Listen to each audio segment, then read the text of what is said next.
প্রথমত যেটা কৃষকদের যে সমস্যা, সেই সমস্যা আমাদের রাস্তার সমস্যা সেটা, এবং গরিব মানুষ যারা নাকি 60 বছর ঊর্ধ্ব তাদের যে ওল্ড এজ পেনশন, সেই পেনশন তারা ঠিক মতন পাচ্ছে না।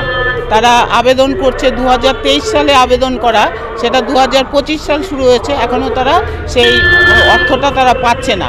এবং আমাদের যে নেউলিয়া বিলের যে সমস্যার যে সমাধান, সেই সমাধানে যারা চাষি, যারা ওখানে বিলটাকে চাষ করতো, সংরক্ষণ করতো, মাছ চাষ করতো, তারা এখন বসে গেছে, সেইটার কোনো ব্যবস্থা করছে না সেই নেউলিয়া বিলের উন্নয়নের জন্য।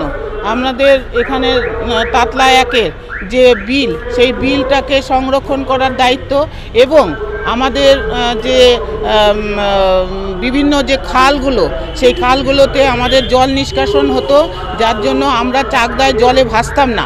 কিন্তু বিভিন্ন দিক থেকে আজকে রাউতারি বলেন, আজকে ঘেটুগাছি বলেন, আজকে চাকদা মুকুন্দনগর বলেন, সমস্ত চাদুরিয়া 1 বলেন, সমস্ত জায়গার যে খালগুলো, সেই খালগুলোকে বিভিন্নভাবে এগুলোকে বন্ধ করে দেওয়া হয়েছে, এবং যার ফলে জলগুলো আটকে যাচ্ছে।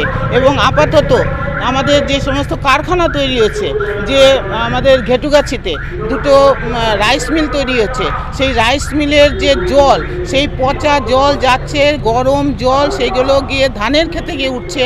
সেই ধানের খেতে ধানটা আগামী দিনে সেই চাষ করতে পারবে না। এবং এই মধ্যেও যারা নাকি সেই জলের মধ্যে দাঁড়িয়ে চাষ করছে, বাড়িতে এসে তাদের সারা গা তাদের চুলকোতে থাকে, তার কোনো সমাধান নেই।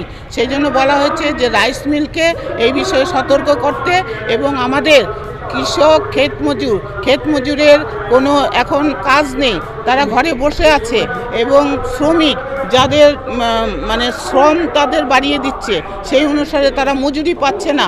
তাহলে এই সমস্ত বিষয়ে আমরা আমাদের সাহেবকে আমরা বলেছি, এবং আমরা চাই এগুলোর দ্রুত সমাধান। এবং উনি বললেন যে আমরা সেটা দেখব, কিছুটা বলেছেন যে আমরা দেখছি, আর বাকিটাও বলছেন যে আমরা দেখব, এবং আগামী দিনের আমরা এর সুরাহা চাই, এবং এর সুরাহা না হলে আমরা বৃহত্তর আন্দোলনে আমরা নামব।